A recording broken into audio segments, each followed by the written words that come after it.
The distress beacon had been silent for 3 days before the Times Horizon's End Times picked up its signal. Ji-woo stood on the bridge, arms crossed, watching the broken remains of the research station drift through the darkness of space. Pieces of metal floated like dead leaves, catching the distant starlight. Something bad had happened here. Something violent. Any life signs? Ji-woo asked, not taking her eyes off the wreckage. Jae-won checked his instruments and shook his head. Nothing. The station's been dead for at least a week. Whatever happened, we're too late to help anyone. Tae-min moved closer to the viewing screen, his trained eye scanning the debris field. As a xenobiologist, he had seen many disaster sites. But this one felt different. The station hadn't just failed. It had been torn apart from the inside. Burn marks scorched the metal in strange patterns. Emergency blast doors had been ripped open like paper. What kind of research station was this? Da-eun asked from her position near the medical console. Her voice carried concern. Tae-min pulled up the station's registration on his tablet. His frown deepened as he read.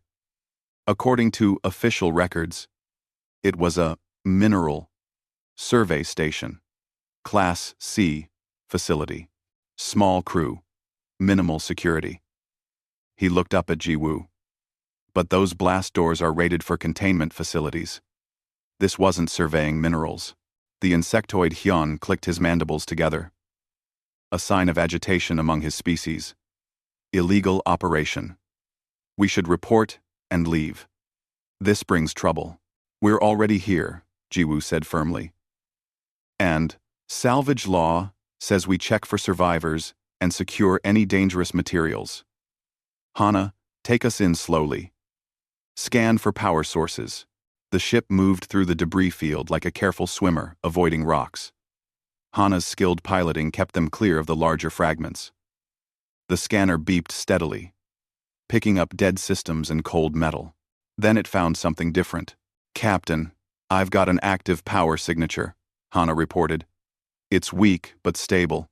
Sector 7 of the debris field. On screen, the image shifted to show a reinforced container, about the size of a small shuttle. Its surface was scarred and dented, but lights still blinked along its base. Emergency power was keeping something alive inside. That's a containment unit, Tae-min said immediately. He moved to get a better look. High grade. The kind used for dangerous specimens or volatile materials. Or weapons, Hyun added darkly. Ji-woo considered this. Salvage work often meant hard choices. Sometimes, the smart thing was to walk away, but her crew needed the credits. And an active containment unit meant something valuable inside. Tae-min, if we bring it aboard, can you handle it safely? 8. Depends what's inside. Tae-min pulled up specifications on the unit. I can work with most biological specimens. Tae-min, if it's chemical or explosive, Da-eun and I can assess it together. Bring it in, Ji-woo decided.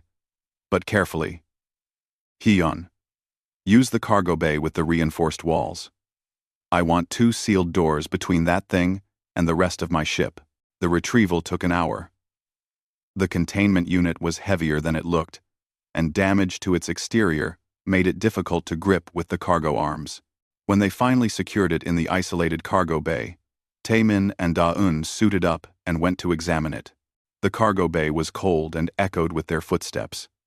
The containment unit sat in the center, lit by harsh overhead lights. Up close, Tae-min could see the damage was severe. Deep gouges ran along the interior walls, visible through a small viewing port. Something inside had been trying very hard to get out. Look at these marks, Da-eun said, running her gloved hand near the scratches without touching. These were made from inside. Whatever's in there has claws. Big ones. Tae-min accessed the unit's computer system through an external port. The data was corrupted, but fragments remained. His blood ran cold as he read. It's biological. A live specimen. Species designation. Vrathkor. Vrathkor. Da-eun's head snapped toward him. That's impossible. Vrathkor are extinct. Have been, for over a century. According to this, we have one in this box. Tae-min continued reading, his expression growing darker. And it's juvenile. A cub.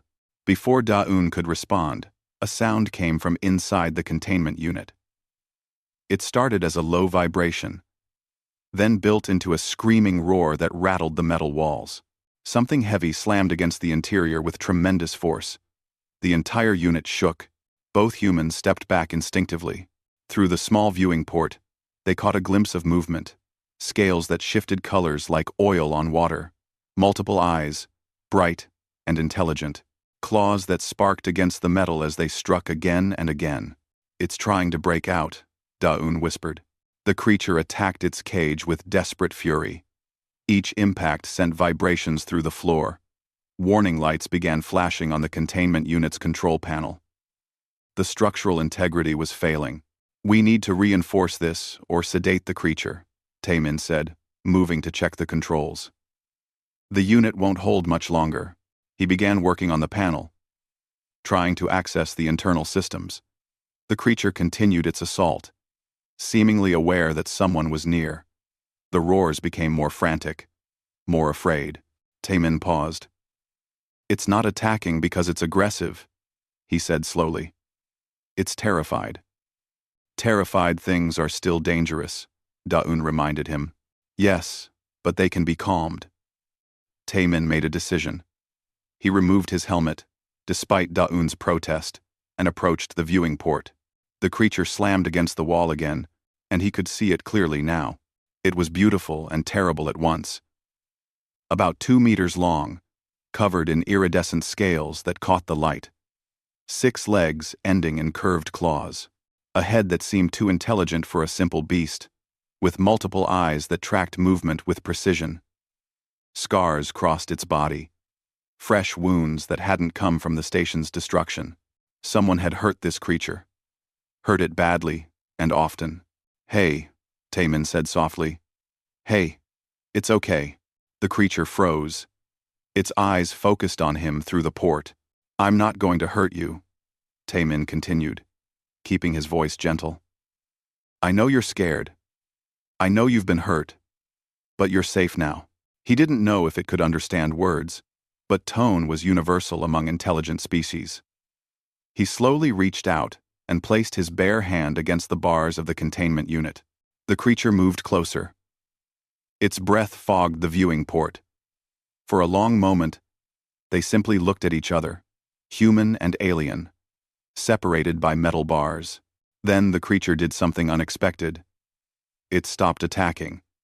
Its body relaxed slightly, muscles still tense but no longer coiled to strike. It made a different sound.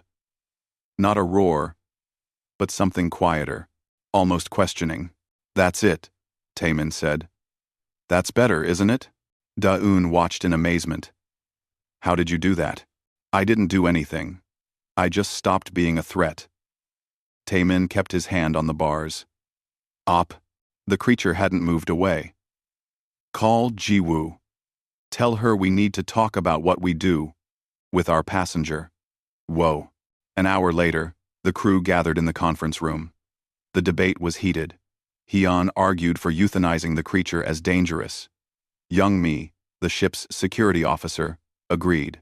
It was an apex predator from a forbidden zone. Keeping it alive risked everyone aboard. But Tae-min had accessed more of the station's damaged logs. What he found changed everything. This wasn't a research station, he said, displaying the evidence on the screen. It was an illegal genetics facility. They were conducting experiments on captured creatures. Torture, basically. Trying to weaponize them. The images were horrifying. The Vrathkor cub, smaller in the early footage, subjected to painful procedures. Neural implants forced into its skull. Toxins injected to test its healing abilities. No wonder it attacked anything that came near. If we kill it, we're finishing what they started, Da-un said quietly. It's the last of its kind. The last Vrathkor in existence. As far as we know. Ji-woo looked at each of her crew members. We transport it to a proper xenobiology facility. They can care for it, study it humanely, maybe even find others of its species. The containment unit won't survive the journey, Taemin said. It's too damaged. We'll need to monitor it constantly. Can you do that?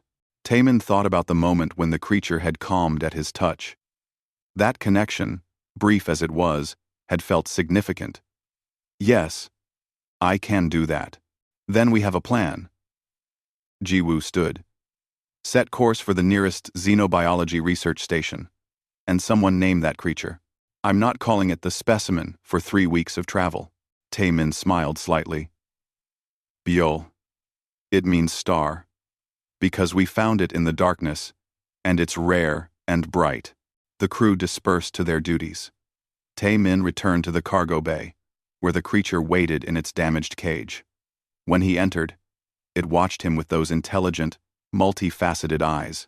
He approached slowly and placed his hand on the bars again. The creature moved closer, as if seeking the comfort of that simple touch. Hello, Biol, Taemin said softly. Let's get you somewhere safe. 3 days into the journey, Taemin had barely slept. He spent most of his time in the cargo bay, monitoring Biol and watching the containment unit slowly fail. The structural damage was worse than he had initially thought. Warning lights blinked more frequently now. The power cells were draining faster than the backup systems could recharge them. Biol had become calmer, but only when Taemin was present. The moment he left the cargo bay, the creature would begin attacking the walls again. Sensors showed elevated stress levels, increased heart rate, all signs of panic. But when Taemin returned and spoke to her, everything would settle. You're going to make yourself sick, Daun said, bringing him a meal packet. You need rest. I can rest when we reach the station. Taemin replied, not taking his eyes off Biol. The creature was sleeping now, curled in the center of the containment unit. Even in sleep, her muscles twitched. Nightmares, Taemin thought. What nightmares did a tortured alien have? She trusts you, Daun observed. I've never seen anything like it. Vrathkor are supposed to be solitary hunters, aggressive to everything, including their own kind outside of mating season. Maybe the database is wrong, Taemin said. Most of what we know about them comes from military reports, over a century old. Reports written by people who were hunting them. Daun sat down on a supply crate. You think there's more to their extinction than we were told? I think if something is intelligent enough to be tortured, it's intelligent enough to be understood. Taemin finally looked at her. The way she responds to tone, to body language, to emotional cues. That's not simple animal behavior. That's sophisticated communication. A sound from the containment unit drew their attention. Biol had woken and was watching them. Her eyes, 6 of them arranged in 2 rows, focused on Taemin. She made a sound, not quite a chirp, but not a roar either, something in between. Taemin stood and walked to the bars. Good morning, Biol. The creature moved closer, pressing against the bars as if seeking contact. Her scales shifted colors, from deep blue to lighter purple. Taemin had noticed the color changes seemed tied to her emotional state. Blue meant calm. Red meant angry or afraid. Purple was somewhere in between. I wish I could let you out, Taemin said softly. But it's not safe yet. Not for you or for us. Biol made that sound again, and this time Taemin heard something familiar in it. The cadence. The tone. She was trying to copy the rhythm of his speech. Daun heard it too. Did she just try to mimic you? I think so. Taemin felt excitement building. That's incredible. That's proof of higher cognition. Animals don't mimic complex vocalizations unless they're trying to communicate. Over the next few days, Taemin began a careful documentation process. He would speak to Biol, always keeping his tone friendly and calm, and she would respond with her own sounds. Gradually, she began to match his patterns more closely. She couldn't form human words. Her vocal structure was too different. But she could create sounds that echoed the rhythm and emotion of what he said. Youngmi, the security officer, watched these sessions with deep suspicion. She was a scaleth, a reptilian species known for their practical, cautious nature. "You are teaching it to manipulate you," she warned. "Predators learn the sounds of prey to hunt more effectively." "She's not hunting me," Taemin said patiently. They had this argument daily now. "She's trying to connect. You cannot connect with something that would tear you apart the moment the bars are gone." To prove her point, Youngmi approached the containment unit herself. Immediately, Biol's scales flashed red. She backed into the corner of her cage, lips pulling back to reveal rows of sharp teeth. A low, threatening growl filled the cargo bay. Youngmi stepped back, vindicated. "You see?" "Fear," Taemin corrected. "She's afraid of you. Look at her body language. She's not preparing to attack. She's preparing to defend herself. Same result." "I am torn apart." Taemin approached the bars, and Biol's colors immediately shifted back to purple, then blue. The growling stopped. "She knows I won't hurt her. She doesn't know that about you yet. Give it time." But time was something they didn't have. On the 6th day of transit, Jae-hwan called an emergency meeting. His face was grim as the crew gathered in the conference room. "I've been receiving coded transmissions," he said. "Very official. Very classified. They're from Coalition Command." Ji-woo leaned forward. "About our cargo." Jae-hwan displayed the messages. "Someone knows we have the Vrathkor. They're ordering us to divert to a military research facility instead of the civilian xenobiology station." The room went silent. Everyone understood what that meant. Military research facilities didn't study creatures to help them. They studied them to use them. How do they even know? Hyun clicked his mandibles nervously. "We reported salvaging a containment unit, but we never specified the contents." "Someone is tracking us," Youngmi said. "Or someone is listening to our communications." Taemin felt cold. The research station that was destroyed. If it was a black operation, there would be oversight. People monitoring it. When it went silent, they would have been watching for anyone who found the wreckage. "So what do we do?" Da-eun asked. "We're legally required to follow coalition orders." Ji-woo looked at Taemin. "What do you think will happen to Biol if we hand her over to the military?" Taemin didn't have to guess. He had seen the logs from the destroyed facility. The research had been brutal. Designed to break the creature down, to turn her into something that could be controlled and weaponized. The military would continue that work. They would never stop.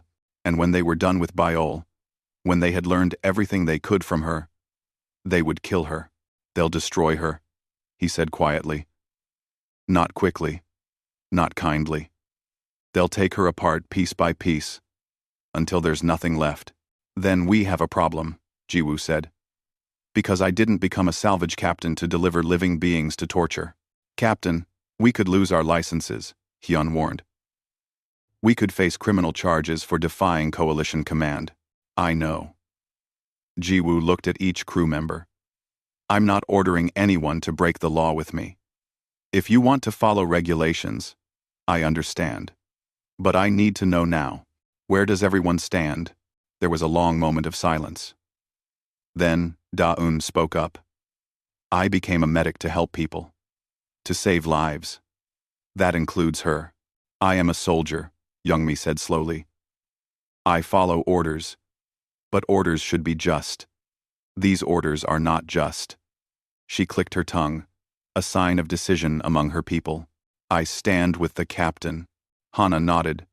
"My ship goes where Ji-woo says. Always has." Hyun was the last. He clicked his mandibles several times, thinking. Finally, he sighed. "My people value the collective good above individual desires. But the collective good is not served by cruelty. I will support this decision, though I think we are all fools." Jae-won grinned. "Well, I've always wanted to be a rebel." Ji-woo smiled, though it didn't reach her eyes. "Then we're agreed. We don't hand Biol over, which means we need a new destination, somewhere beyond coalition jurisdiction. The fringe territories," Taemin suggested. There are independent worlds out there, places where coalition law doesn't reach. That's pirate space, Hyun protested. Lawless, dangerous, safer than here, Jiwoo said. Hana, start plotting a new course. And everyone, prepare for things to get difficult. Once we ignore that order, we're going to have company. Unfriendly company. Taemin returned to the cargo bay to tell Byul about the decision, even though she couldn't understand the words. He just felt she should know. We're going to keep you safe, he told her, hand on the bars. Whatever it takes. Byul pressed against the bars from her side, as close as she could get. Her scales were deep blue, the calmest he had ever seen her. She made a sound, soft and almost musical. Then something happened that Taemin would never forget. The containment unit's lights flickered. Power fluctuation. Common on older systems. For 3 full seconds, the energy field that kept the bars locked disengaged. The door was open. Byul could have escaped, could have attacked, could have done anything. She didn't move. She just sat there, watching Taemin through the bars, waiting for the field to re-engage. When it did, when the door was secure again, Taemin realized he was holding his breath. Byul made that soft sound again, and tilted her head in a gesture that seemed almost like curiosity. You could have gotten out, Taemin whispered. Why didn't you? But he knew why. Byul had been trapped, tortured, and experimented on. She had every reason to hate and fear all sentient beings. But somehow, through patience and kindness, Taemin had shown her that not everyone meant harm. She trusted him. And trust, Taemin realized, was something infinitely precious, something worth protecting, something worth fighting for. He stayed in the cargo bay all night, sitting against the wall near Byul's cage. She settled down across from him, her eyes slowly closing. Before she slept, she made one more sound. It was a poor imitation, but Taemin recognized it. She was trying to say his name. That's right, he said, smiling despite his exhaustion. Taemin, that's me. Byul's scales turned a soft, gentle blue. Outside the cargo bay, the Time's Horizon's end times changed course, turning away from coalition space and toward the unknown. Behind them, though they didn't know it yet, military ships were already starting their pursuit. The real journey was just beginning. The encrypted files had taken Da-eun and Taemin 2 days to crack. They worked in shifts, breaking through layer after layer of security, while the Time's Horizon's end times raced toward the fringe territories. The ship's computer strained under the computational load. But finally, the last firewall fell. What they found made Taemin sick to his stomach. This can't be right, Da-eun whispered, staring at the screen. This has to be false information. Someone's mistake. But it wasn't a mistake. The files were authentic, verified with coalition security stamps and military authorizations. Orders signed by admirals. Research reports written by scientists. Budget allocations approved by the High Council itself. Taemin read through the documents with shaking hands. The Vrath Corps weren't extinct by natural causes. They were hunted. Systematically, the coalition declared them a threat and sent military forces to their home world. Why? Da-eun scrolled through more files. What made them so dangerous? The answer was in a classified research report dated nearly 130 years ago. A xenobiology team had made first contact with the Vrath Corps and discovered something remarkable. The species possessed a unique neurological ability. They could form deep, empathic connections with other sentient beings. Not mind-reading, not control, but genuine emotional understanding. When bonded with a Vrath Corps, other species reported feeling understood at a level they had never experienced before. Communication became almost effortless. Conflicts resolved naturally. Cooperation flourished. They're natural diplomats, Taemin said, reading in awe. The report says that in early trials, negotiations between hostile species succeeded 100% of the time when a Vrath Corps was present. They could help everyone understand each other's perspectives, bridge gaps that seemed impossible. That's incredible, Daun said. That's exactly what the coalition needs. Why would they destroy them? The next file answered that question. It was a military assessment, cold and clinical in its language. The Vrothkor's ability was deemed too dangerous. If the species spread throughout coalition space, they could influence political decisions, shift power balances, make military conflicts impossible. They could, the report concluded, undermine the authority structure that kept the coalition stable. In other words, they threatened the power of those in charge. The military recommendation was clear and horrifying. Complete elimination. Make the species extinct before they could become widespread. Create a cover story about aggressive predators to justify the action. Destroy their homeworld to ensure no survivors. They killed an entire species, Daun said numbly. Billions of individuals. Because they were afraid of peace. Noun. Not just killed, Taemin corrected, his voice hard. He pulled up more files. These ones from the destroyed research station. They captured some, kept them alive for experiments, tried to extract the empathic ability, recreate it artificially, turn it into a weapon they could control. The images attached to those reports were brutal. Vrothkor of all ages subjected to invasive procedures. Neural tissue extracted while the creatures were conscious. Psychological torture designed to break their empathic abilities. The researchers had been trying to isolate the genetic markers, to create a drug or device that could replicate the effect. They had failed. 47 Vrothkor had died in the experiments over the past decade. Biol was the 48th, and the last. We have to show this to Jiwoo, Daun said. The crew needs to know what we're really protecting. They called an emergency meeting. The entire crew gathered, exhausted from days of running, but alert with tension. When Taemin displayed the files, the reaction was stunned. Silence. Genocide. Hyun finally said, his translator making his voice sound hollow. The coalition committed genocide, and they're still trying to cover it up, Jaehwan added. If this information got out, if people knew what was done in their name, the coalition government would collapse. Which is why they want Biol, Youngmi said.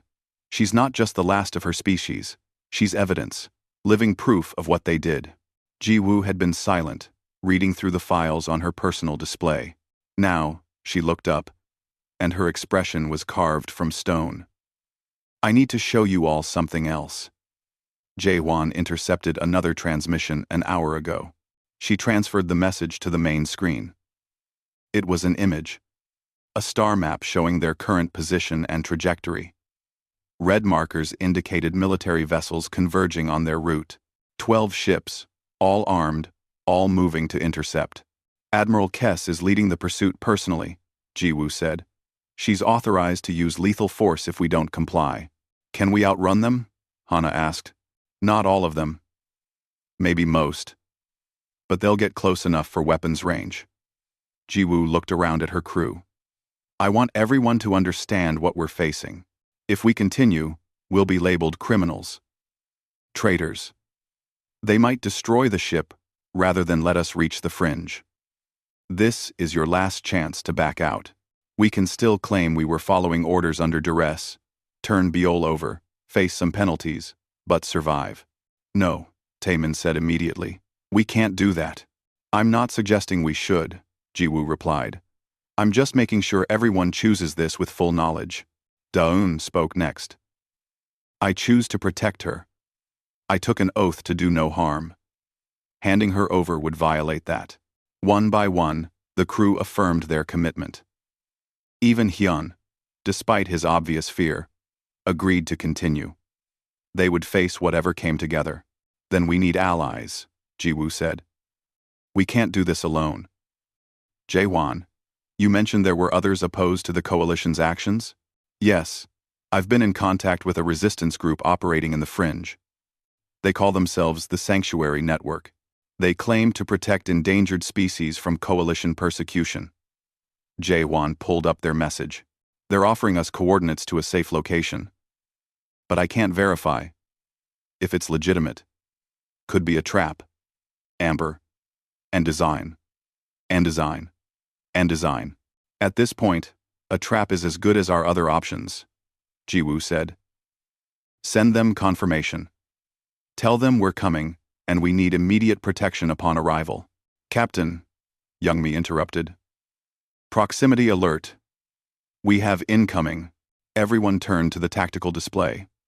3 coalition vessels had appeared at the edge of sensor range, closing fast. They weren't the main fleet yet, just scouts. But they were armed, and they were fast. Battle stations, Ji-woo ordered. Hana, give me everything the engines have. We need to stay ahead of them. The crew scattered to their positions. Taemin started toward the cargo bay, but Da-eun caught his arm. Stay on the bridge. If we take damage, Byol might panic. You can monitor her from here. She was right. Taemin pulled up the cargo bay cameras on a side console. Byol was pacing in her containment unit, agitated. She could sense the tension on the ship, maybe through vibrations, maybe through some aspect of her empathic ability. Her scales flickered between colors rapidly, unable to settle. The times horizon's end times lurched into higher speed. Behind them, the coalition scouts matched their acceleration. Weapons locks activated. Warning lights blazed across the bridge. They're hailing us, Jae-won reported. Ignore it, Ji-woo said. Captain, they're powering weapons. Evasive pattern Delta. Make them work for it. Hana's fingers flew across her controls, and the ship began a series of sharp, unpredictable maneuvers. The first weapons fire passed harmlessly through the space they had occupied seconds before. In the cargo bay, Byol threw herself against the containment unit walls. The structure groaned. Warning lights flashed. Taemin watched helplessly as the creature he had worked so hard to calm became terrified again. I need to go to her, he said. Too dangerous, Youngmi replied. If we take a direct hit, that section could decompress. She's going to hurt herself. On the screen, Byol was bleeding. Her frantic attacks on the cage had reopened old wounds. The sight made Taemin's decision for him. He stood and headed for the door. Taemin, no, Da-eun called after him. But he was already gone. He ran through the corridors as the ship shook around him. Emergency lighting flickered. Somewhere, an alarm was screaming. He reached the cargo bay and entered, sealing the door behind him. Byol, he called out. The creature stopped mid-attack and turned toward him. Her scales were bright red, panic and fear. Blood dripped from her claws where she had torn them against the metal. Taemin approached slowly, hands out. It's okay. I'm here. You're safe. I'm here. Byol made a high-pitched sound, distressed and questioning. She pressed against the bars, reaching toward him with one clawed hand. Without thinking, Taemin reached back, letting his fingers touch her claws through the bars. The effect was immediate and profound. Calm washed through Taemin like a physical wave.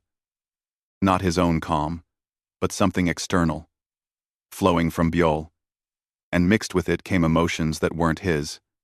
Fear, yes, but also trust, hope, and something else, something Taemin had no words for. A sense of connection so deep it made his breath catch. This was her empathic ability. She was sharing her feelings with him, and somehow, his calm was flowing back to her. Her scales slowly shifted from red to purple, then to blue. The ship shook violently. The lights went out, replaced by emergency power. But in the darkness of the cargo bay, Taemin and Byol remained connected, their hands touching through the bars. I won't let them hurt you, Taemin promised. Whatever happens, you're not alone. Byol made that sound again, the one that approximated his name. Then she pulled back and settled down, curled but watchful, still afraid, but managing that fear. Taemin stayed with her until the all-clear sounded. When he returned to the bridge, The crew stared at him with new understanding. We felt it, Da-Un said quietly. All of us. For just a moment, we felt what you felt. Her fear. Your determination to protect her. It was like we were all connected. Young me looked shaken. I have never experienced anything like that. It was terrifying and beautiful. That's her gift, Taemin said. That's what the coalition was so afraid of. True understanding. Genuine connection. Can you imagine what our galaxy would be like if we could all feel each other's perspectives like that? Ji-Woo pulled up the navigation display. The scouts backed off after we crossed into disputed space. We've got some breathing room. But the main fleet is still coming. Jaewon. Send word to the Sanctuary Network. Tell them we're coming in fast, and we need every bit of help they can provide. Already done, Captain. Good. Ji-Woo looked at her crew. At these people who had chosen to stand against an empire for one small creature.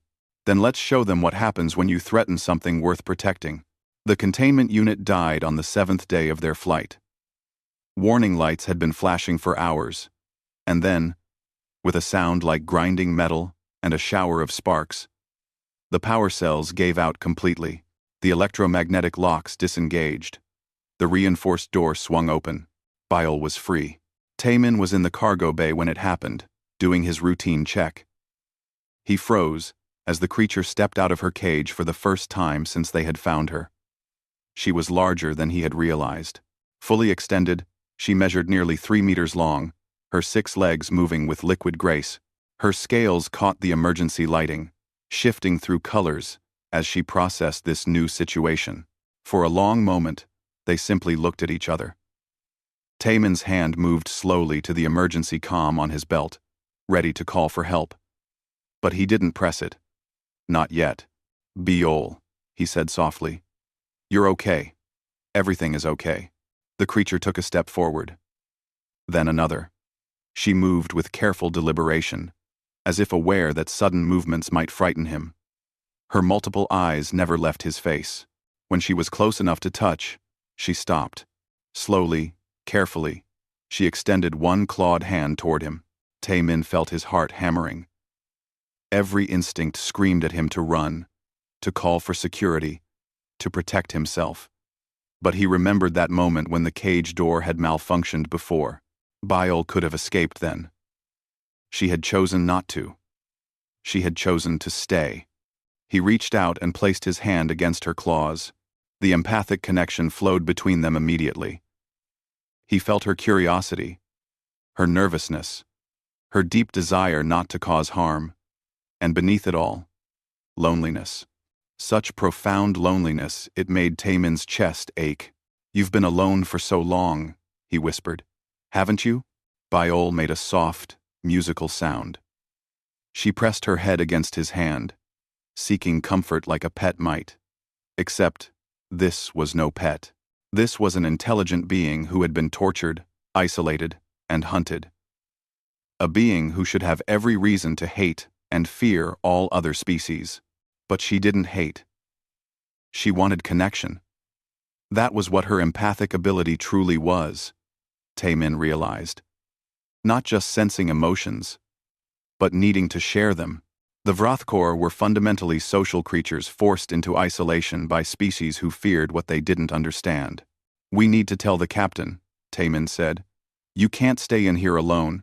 It's not safe if we take more hits. As if summoned by his words, alarms began blaring throughout the ship.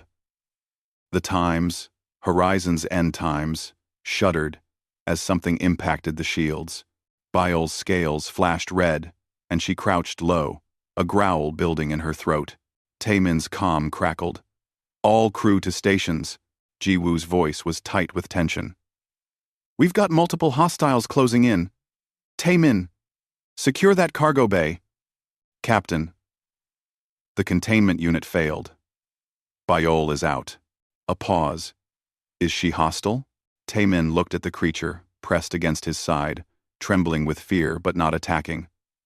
No. She's terrified. I'm bringing her to a more secure location. Engineering section, Ji-Woo decided quickly. It's the most reinforced part of the ship. And we need you on the bridge. I'm not leaving her alone. Then bring her with you. We don't have time to argue. Taemin looked at Biol. Can you follow me? Stay close and stay calm? In response, Biol moved to his side, matching his posture. Through their connection, he felt her determination to stay near him, her trust that he would keep her safe. They moved through the corridors together. Crew members they passed stopped and stared, hands moving toward weapons. But Taemin's presence kept them from acting. Biol's scales stayed mostly blue, though red flickered through whenever the ship shook from weapons fire. On the bridge, chaos reigned. The tactical display showed 6 coalition vessels surrounding them, with more coming in from different vectors. They had been herded into a censored dead zone, an area of space dense with asteroid fragments and cosmic dust, perfect for an ambush. They're not trying to destroy us, Youngmi reported from the security station. All shots have been targeting engines and weapons. They want us alive. They want her alive, Jiwoo corrected. She turned and saw Biol on the bridge, pressed close to Taemin. To her credit, the captain didn't even blink.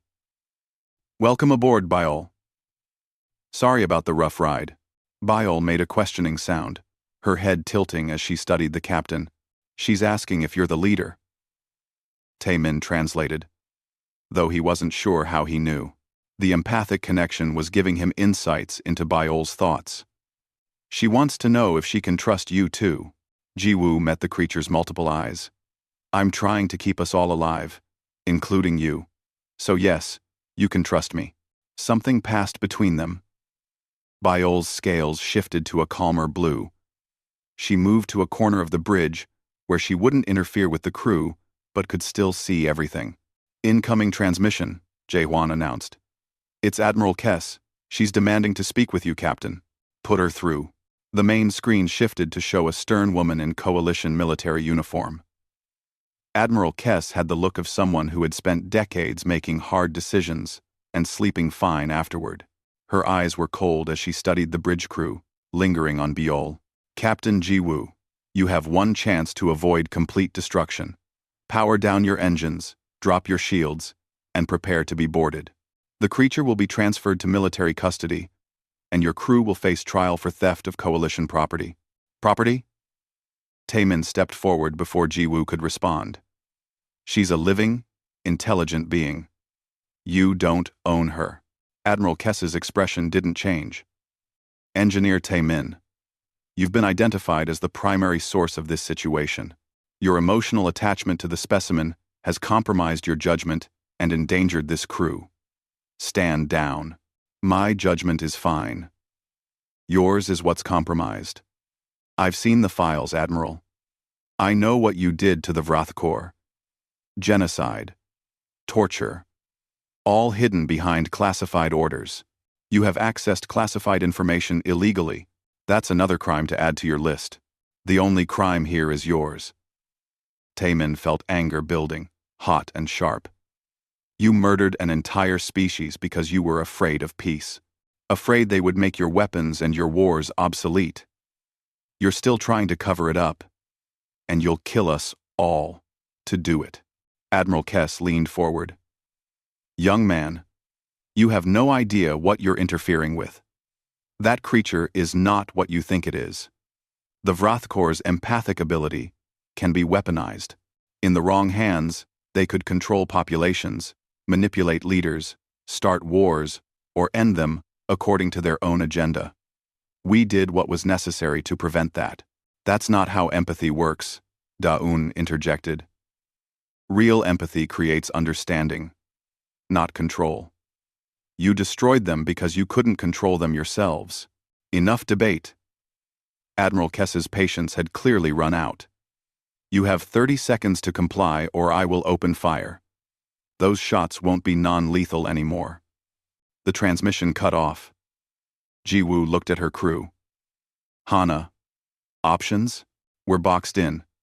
I can try to run the asteroid field, but they've got us in a crossfire position. We'll take heavy damage. Youngmi. Weapons? We've got defensive capabilities but nothing that can match 6 military vessels. We might take out one, maybe two if we're lucky. Jae-hwan, any word from the Sanctuary Network? They're 3 hours out. We have to survive until then. Ji-woo gripped her command chair. Then we survive. Hana, take us into the densest part of the asteroid field. Make them work for every shot. Young Mi, target their sensor arrays. Slow them down. Everyone else, hold on. The ship lurched forward, diving into a maze of spinning rock fragments. Hana's piloting was brilliant. Threading through gaps that seemed impossible. Behind them, the coalition ships followed, but their larger size worked against them here. They had to slow down. Spread out, but it wasn't enough. A weapons blast caught the port side, punching through shields already weakened by previous hits. The time's horizon's end times spun, and alarms screamed about hull breaches. Section 4 compromised, Hyun reported. Sealing emergency bulkheads. Biol, who had been quiet in her corner, suddenly moved. She let out a high-pitched call, different from anything Tae-min had heard before. Through their connection, he felt her distress, but also determination. She was warning them, sensing something through her empathic ability. What is it? Tae-min asked her. She made another sound. Urgent. Her claws pointed toward the tactical display. She's trying to tell us something, Tae-min said. Something about the ships, about the people on them, and then he understood. Through his connection with Biol, he could feel faint echoes of other emotions. The soldiers on those ships, following orders, but many of them uncertain. Some didn't want to be here. Some questioned what they were doing. Not everyone hunting us believes in this mission, Tae-min said. Biol can sense it. There's dissent in their ranks. Can we use that? Ji-woo asked. Maybe. Tae-min moved to the communication station. Jae-hwan, open a general broadcast. All coalition frequencies. That'll let them track us precisely. Do it anyway. The channel opened. Tae-min took a breath, aware that what he said next might determine all their fates. Biol moved to stand beside him, and he placed his hand on her scales. Her empathic ability flowed through him, amplifying his words with genuine emotion. This is Engineer Tae-min of the Times Horizon's End **. To all coalition personnel pursuing us, I want you to feel something, to understand what you're really fighting for. He focused on his connection with Biol, on everything she had shared with him. The pain of torture, the loneliness of being the last of her kind, the simple, desperate desire to be understood, and through their connection, amplified somehow by her ability, those feelings broadcast outward. On the coalition ships, soldiers paused. Weapons officers hesitated. They felt the emotion radiating from the transmission, and for a moment, they understood. They felt what Biol felt, what Tae-min felt. She's not a weapon, Tae-min continued. She's not a threat. She's the last survivor of a genocide your government committed. And she just wants to live. She just wants to be allowed to exist. Is that really worth killing for? The effect wasn't universal. Admiral Kess barked orders, demanding her ships continue the attack. But some hesitated. Some slowed their pursuit. Seeds of doubt had been planted. It bought them enough time. Hana found a gap in the asteroid field and punched through at maximum speed. Behind them, the coalition ships struggled to regroup, and ahead, finally, new contacts appeared on sensors. Ships bearing the insignia of the Sanctuary Network, moving to intercept. We've got support incoming, Jae-hwan called out. They're hailing us, sending coordinates for immediate shelter. Ji-woo allowed herself a small smile. Take us home, Hana. Tae-min looked down at Biol, who was exhausted from projecting her emotions across such a distance. She swayed slightly, and he steadied her. You did good, he told her. You helped save us all. Biol's scales were faint blue. Tired but content. She leaned against him, trusting him to keep her safe, while she rested. They had survived the hunt. But Tae-min knew the hardest part was still to come. The sanctuary world was hidden deep in the fringe territories, camouflaged by natural cosmic phenomena that made it nearly invisible to long-range sensors.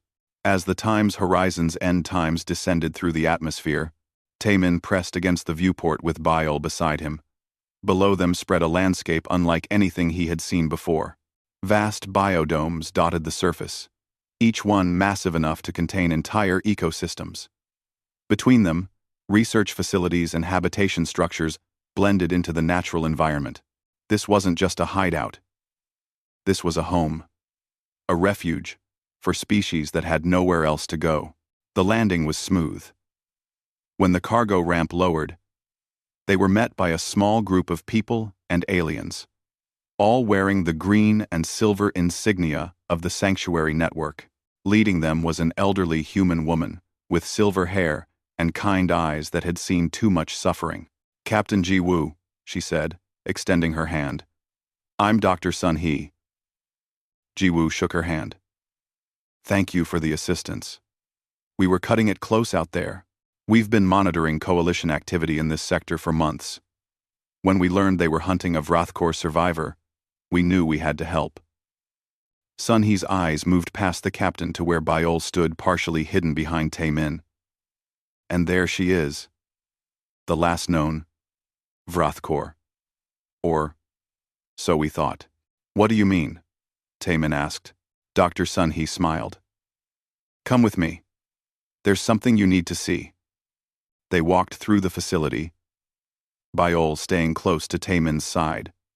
Other sanctuary workers stopped to stare at her, but their expressions held wonder, not fear. Some even had tears in their eyes. "We've been searching for Vrathkor survivors for 30 years, Dr. Sun-hee explained as they walked. The official story was that they went extinct naturally, but some of us suspected the truth. We found evidence of coalition black sites, destroyed worlds, covered up military operations. We dedicated our lives to finding any survivors." "Did you find any?" Da-eun asked. 3. It took decades of careful searching, buying information from smugglers, infiltrating old coalition facilities. We found them in terrible conditions, much like your Biol.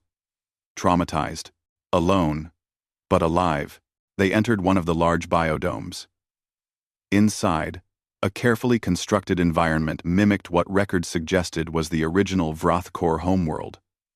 Crystal formations grew alongside strange plants. Water flowed in complex patterns.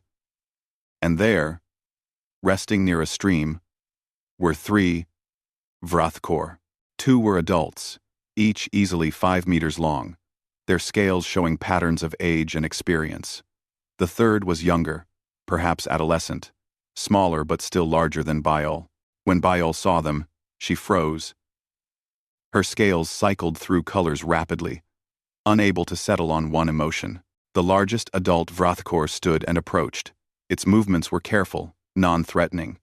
It made a sound, complex and layered with meaning. Biol responded, her voice small and uncertain. "What are they saying?" Ji-woo asked. "The adult is asking her name," Tae-min said, surprised at his own knowledge. The empathic connection with Biol was translating meanings he shouldn't understand. "It's asking if she's family, if she remembers the old songs." Biol made a longer sound, and suddenly she was moving forward. The adult Vrathkor met her halfway, and they pressed their heads together.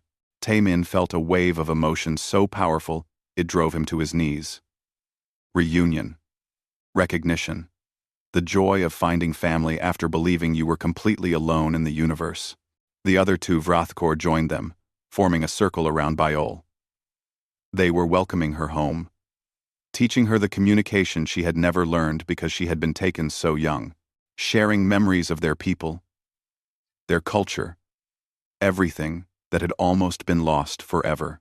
Tae-min watched through tears he didn't remember starting to cry. This was what Biol needed. Not him, not humans, her own kind, her family. Da-eun knelt beside him, placing a hand on his shoulder. "She's home." "Yeah," Tae-min managed. "She is." Dr. Sunhee gave them time before speaking again. The young one is named Ki-jun. He was found in a research facility much like where you discovered Biol. The two adults are Minseo and Junho. They're bonded mates. The last breeding pair we know of. Our hope is that, given time and safety, they might be able to restore their species.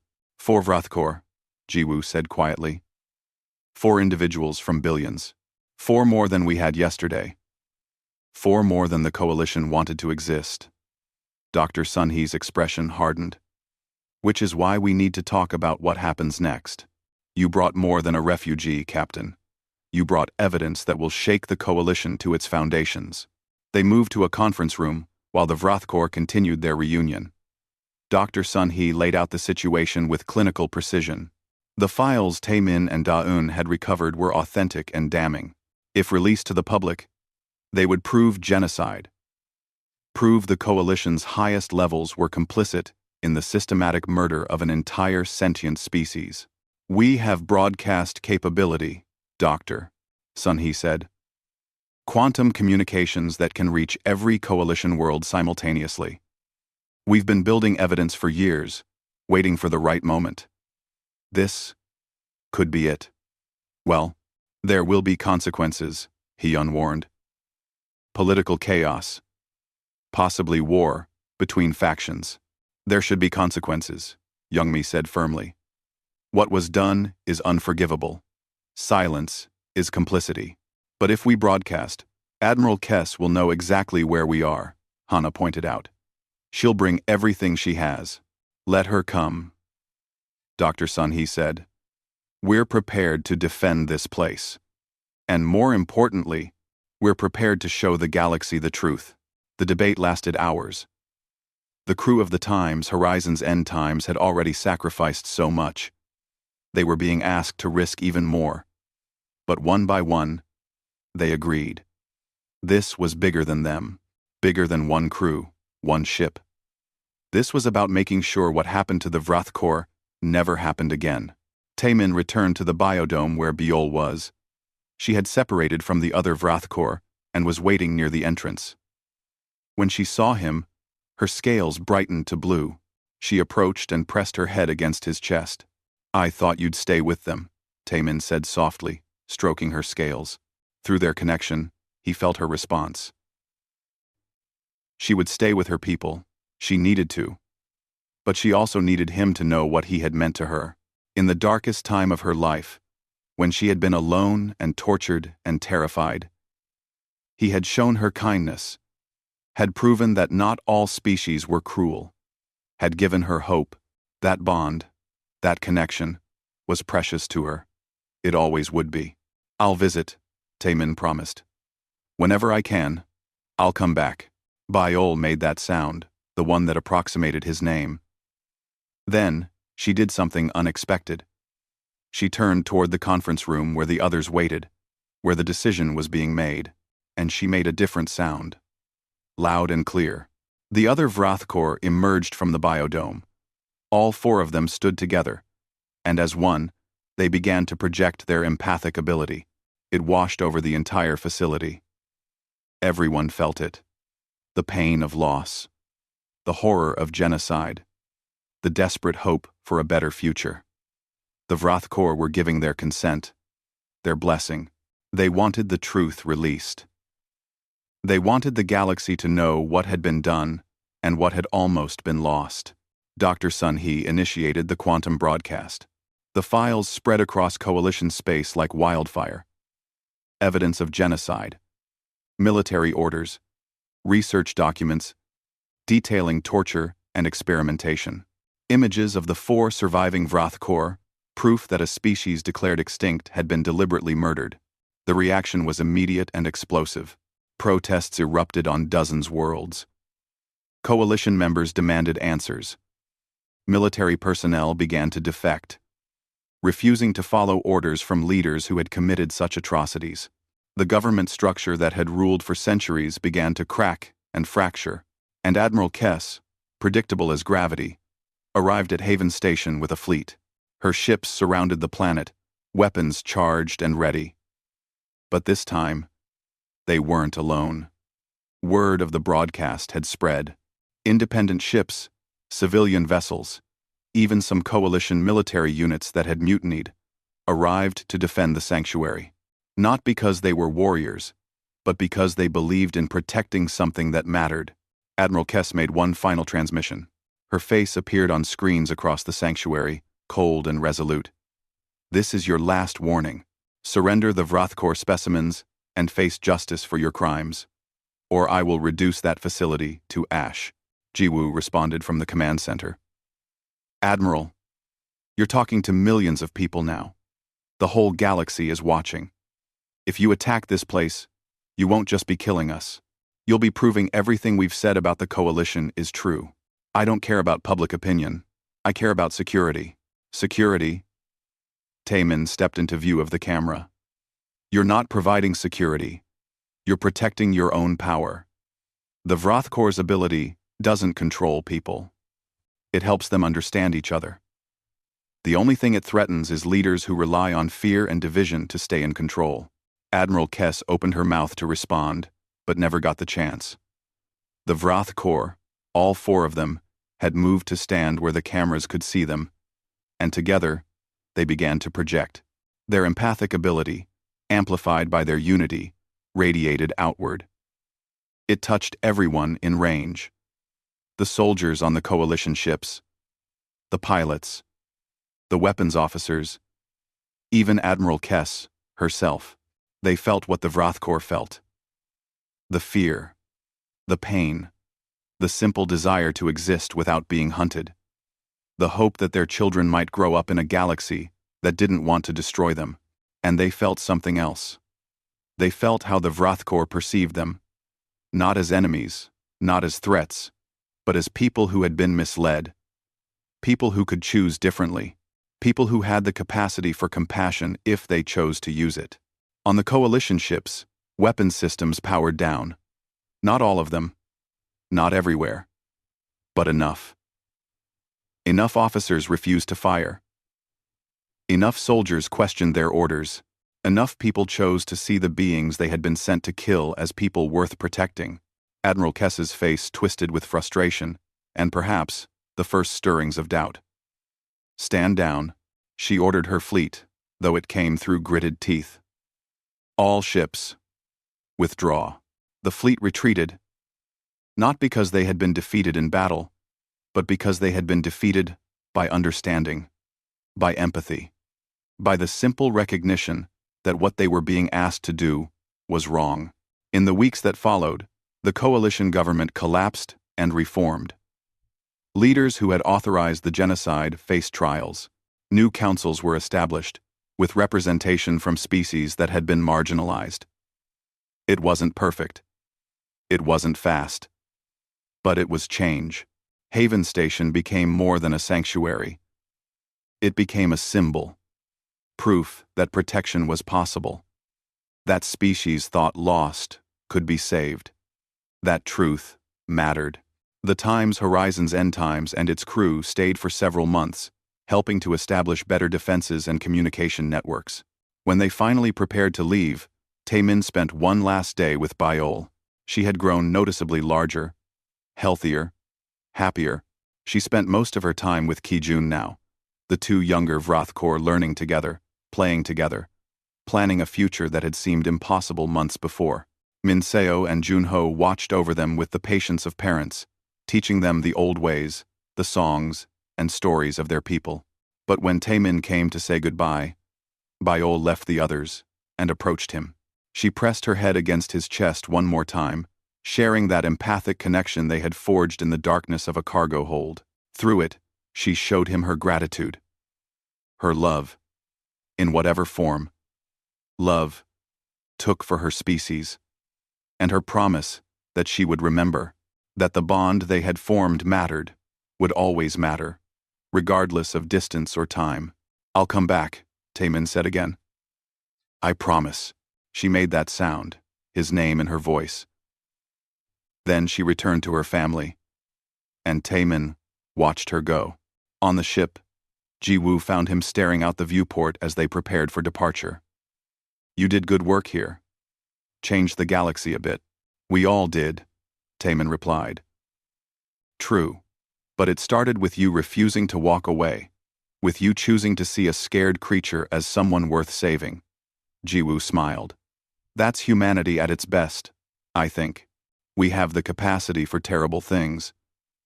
But we also have the capacity to choose compassion, even when it's difficult. Even when it costs us everything. Do you think it'll last? The changes? Some will, some won't. But we proved it's possible. That's what matters. We showed the galaxy that empathy and understanding can be stronger than fear and weapons. She turned to leave, then paused. Dr. Sun-hee offered you a permanent position, liaison between humans and the Vrath Corps. She said, the offer stands. Whenever you're ready. Taemin looked back at the biodome, where Biol was visible playing with Ki-jun among the crystal formations. Maybe someday. For now, I think I'll stay with the crew. We've got more salvage runs to make, more mysteries to find. Who knows what else is out there waiting to be saved? That's the spirit. Jiwoo grinned. Besides, something tells me this isn't the last time we'll see Biol. She's going to be part of something important, and so are we. The Times Horizon's End Times lifted off from Haven Station, rising through the atmosphere and back into the stars. Behind them, 4 Vrathkor watched the ship depart, their scales shimmering in the sunlight. They had survived extinction. They had survived genocide. And now, with protection and hope, they had a chance to rebuild, to grow, to show the galaxy what their people had always meant to be. Bridges between species, creators of understanding, living proof that connection was stronger than conflict. In the cargo bay, where Biol had first been imprisoned, Taemin stood alone. The damaged containment unit had been removed, but the scratches on the walls remained, evidence of a scared creature who had attacked her cage in desperation, until someone had touched the bars and shown her kindness. That simple choice, that moment of compassion, had rippled outward to change everything. It had saved a species. It had toppled a corrupt government.